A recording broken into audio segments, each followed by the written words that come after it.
Hey guys, so today I'm gonna break down my Nokia visualizer which I made using Blender 3D and After Effects. And right before we jump into the software, I just wanna say that this is not a step-by-step tutorial where you can recreate what I created. This is just a breakdown video of my workflow, and if you follow along, you'll get to know the workflow that I follow in order to create any of the visuals that you see on my Instagram page or ArtStation page. So right before we jump into the software, I just want you to see the visual that we're going to break down today. So here's the visual. Who? Yeah. OVO Sound 2025. Who's running that shit? Is it Stacy? Is it Becky? Is it Keisha? Is it Emily? Was it Danny? Is it Monty? Where's the function? Where the fuck the function? Where the fuck the function? The way I feel right now, I feel like we need to be all alone. Alright guys, so you saw the animation, and right before we jump into the blend file and I start breaking down everything, this was the inspiration image that I saw on Pinterest, and this inspired me to create the overall composition. So yeah, always use Pinterest or any other inspiration source before starting the projects, especially when you're working for clients or anything, right? So this image inspired me to create the overall composition. Now let's get into the Blender and talk about the project.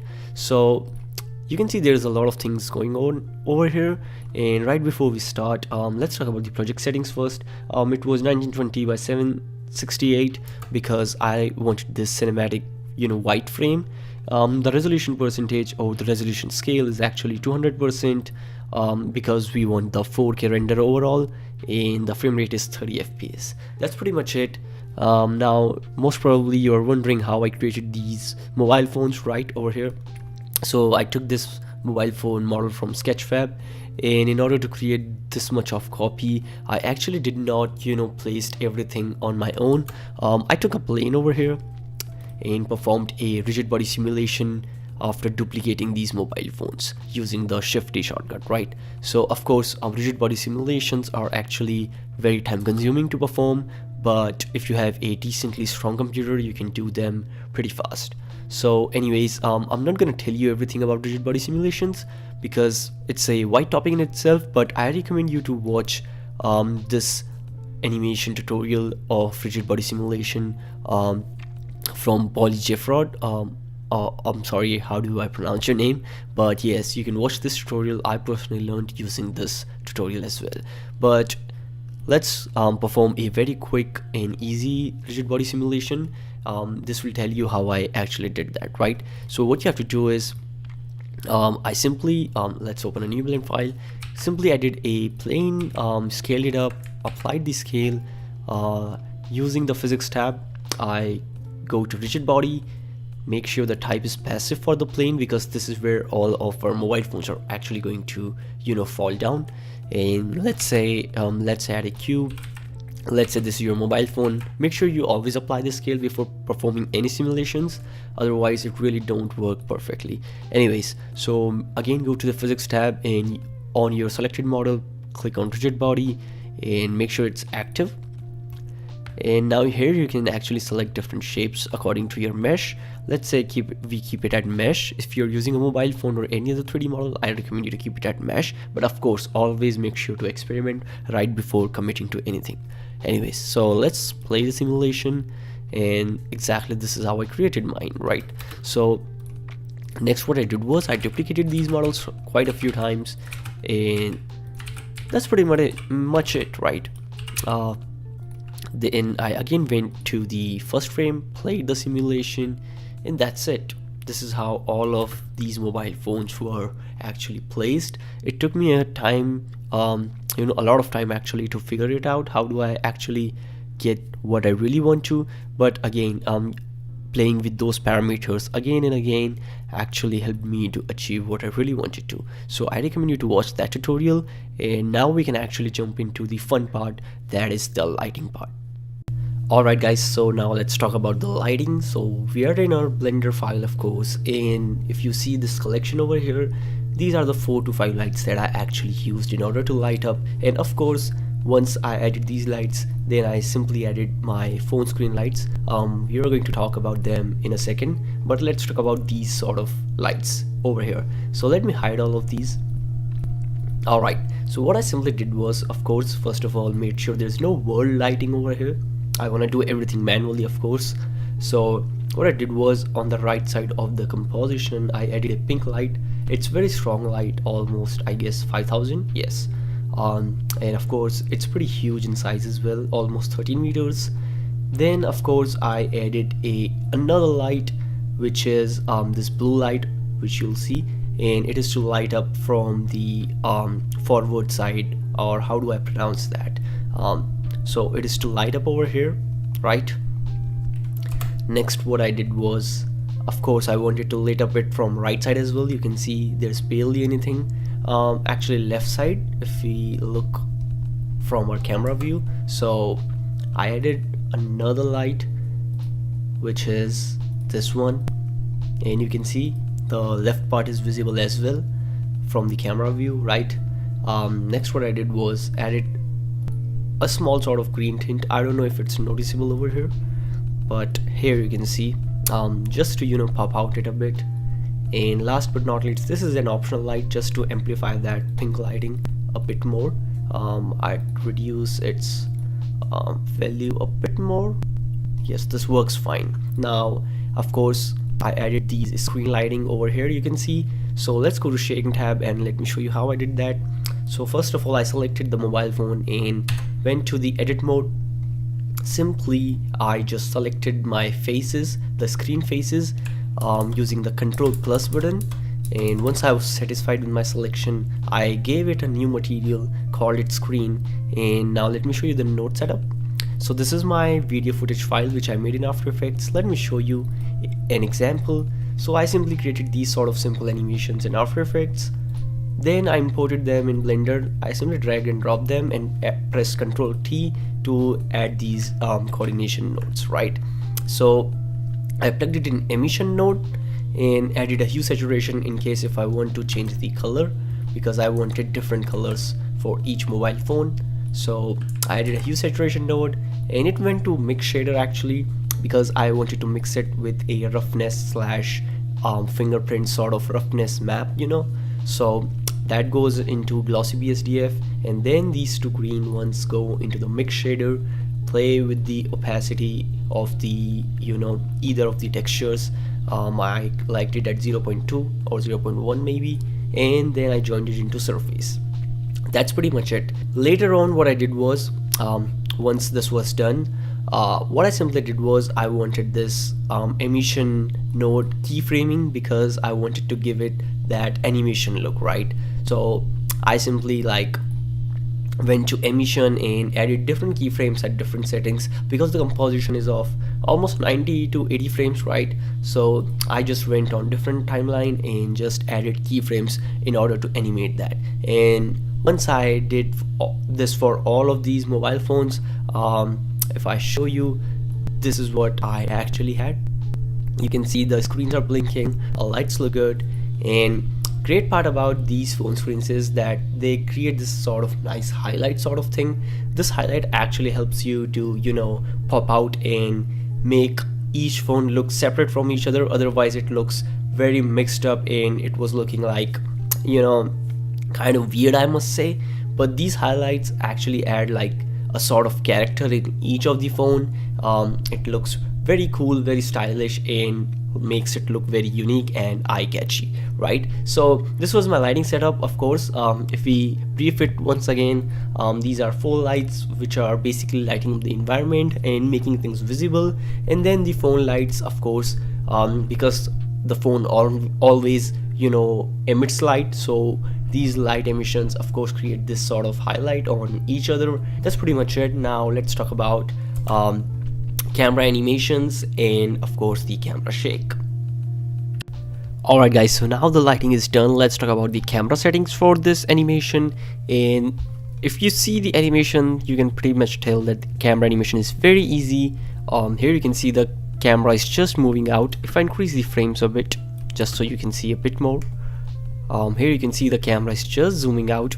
And how I did that? Well, I simply added a keyframe on the focal length of the camera and just simply reduced it as we move forward. So it starts with something like 55 millimeters and ends up at 37 to 36, I guess. So that was pretty much it for the camera animation. But one thing we have done is we have used Ian Hubert's free camera Shakify add-on, and I just added a close-up preset from here. And without that, you can see the animation looks kind of flat, but with that, you can see it adds a shake and a natural feel to it. Apart from that, if I go to my camera collection, there are some other cameras I added as well. These were added to, you know, create some b-rolls for the animation. If I show you the render view, so what I simply did was I kind of like duplicated this main camera and changed its angle to, you know, close up of the phones. And if I show you, I also added depth of field. So basically I enabled it like this, used this option for the focus object, and played with the f-stop to get my desired blur, and that was it. You can see how cool it looks. And then I also added camera Shakify to it, and you can see how it looks now. It looks pretty dope, right? So I did for bunch of these angles, I mean bunch of cameras, and that was it with the camera settings. So we have our simulation, we have our lighting, and now also camera settings done. The next step is, of course, the rendering and post-processing.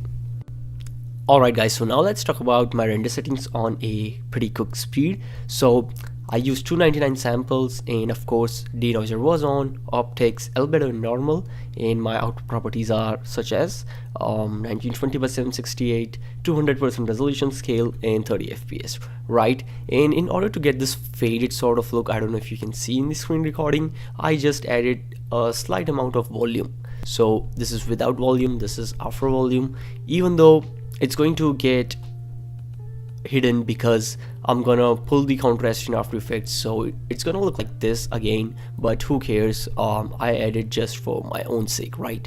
So one more thing I want to tell you is, right before we jump into After Effects for post-processing, I made this animation in 2025 July, and this is now December 2025, right? So I unfortunately deleted the raw render files of this animation, but for the sake of this tutorial, I'm gonna render one frame and we're going to post-process that. I'm gonna tell you my workflow, how I color graded that, the plugins that I use, so please bear with it. And yes, it is not going to be the post-processing tutorial of the entire animation, but we are going to follow the exact steps that I did in order to post-process this, right? So yeah, please bear with it, and now let's jump into After Effects. Alright guys, now we are in After Effects, and let's begin the final stage of our animation, which is the post-processing. So I use After Effects 2022, and here's my rendered frame. Let's consider this is an animation, and this is new composition, so let's create it. 3840 by 2160 pixels, the 4K resolution. I'm gonna keep the frame rate as per my animation, and of course duration also equals to the number of frames you have in your animation. Let's click OK and drag our render to our timeline, and now you can see we have these nice black borders over here, which really make your animation look cinematic in my opinion. So I always use this sort of render style where, you know, I just keep these borders. Anyways, the first thing that I do is to add the glow effect, because I think without glare these sort of renders look kind of empty. So I use the deep glow plugin to add glows. You can also use the normal glow, the outer glow, but you need to work around a lot in order to make it look good. This plugin just makes the work easier, and you can use any other plugin as well, or you can do it in Blender as well. Anyways, so what I do first of all is keep the style to add the blend mode, and now what I do is go to input and increase the threshold. We don't want this much of glow, we just want from the phone screens, right? So we're gonna increase the threshold, and now I'm also gonna make it a bit smooth. So here you can see it already looks much better. Now I'm gonna reduce the exposure a bit, and you can see how cool it looks after the glow effect, right? And also play with the radius. Let's make it to 800, and you can see now how nice it looks, right? You can also play a bit with the aberration, click on enable it and just play with the amount. Don't overdo it because it kind of ruins the render. And that's pretty much it. I guess let's reduce the exposure a bit more. I think it's only done a bit. So here you can see I'm just experimenting with the slider, right? So that's pretty much it for the glow. If I show you before and after, you can see how nice it looks. And when the animation plays, and if you see on my original render, you can see this blinks as well. The glow also blinks, so it makes it look very cool. Anyways, the next thing that I do is the color grading. So I use Lumetri color. I just drag and drop the Lumetri color as an effect on my composition, and here you have these effects. If you don't know about it, it's just like Premiere Pro color grading effects or the Photoshop camera raw filter just in After Effects. So it's very useful, and you don't need to use Premiere Pro in order to color grade your renders. So what I simply do is just play with each of these sliders. I'm gonna pull the contrast up to create nice contrast between highlights and the shadows. Increase the exposure to very minute, like maybe 0.25, let's say. And I'm gonna play with shadows. Just play with each of these sliders, whatever you like. Then in order to add some sort of color, you can also go to color wheels and play with the mid-tones if you're looking for some specific sort of tone on your renders. Let's say you want something bluish, so here you have it.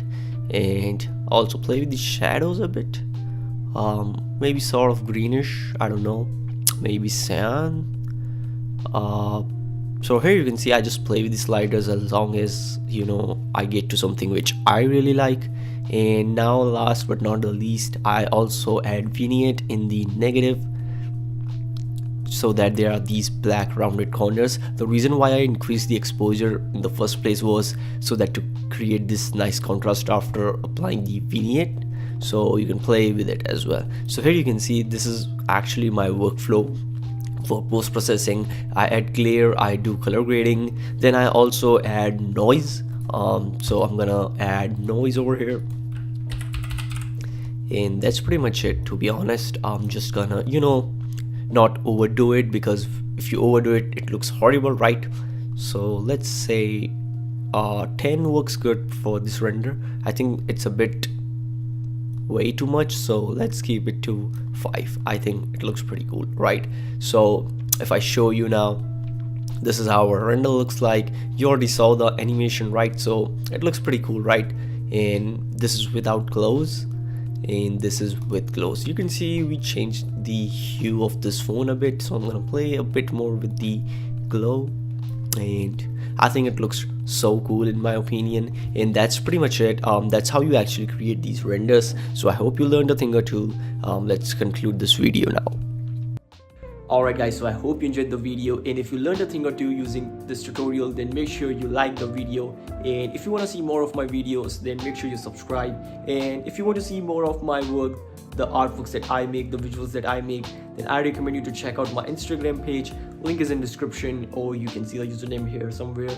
So yeah, I'll see you in the future, because there are going to be a lot more videos come now, and I want you all to subscribe if you want to see more of my videos. So that's it for today, and if you have anything to share, make sure you comment or leave me a message on Instagram. I read it all. So yeah, see you soon.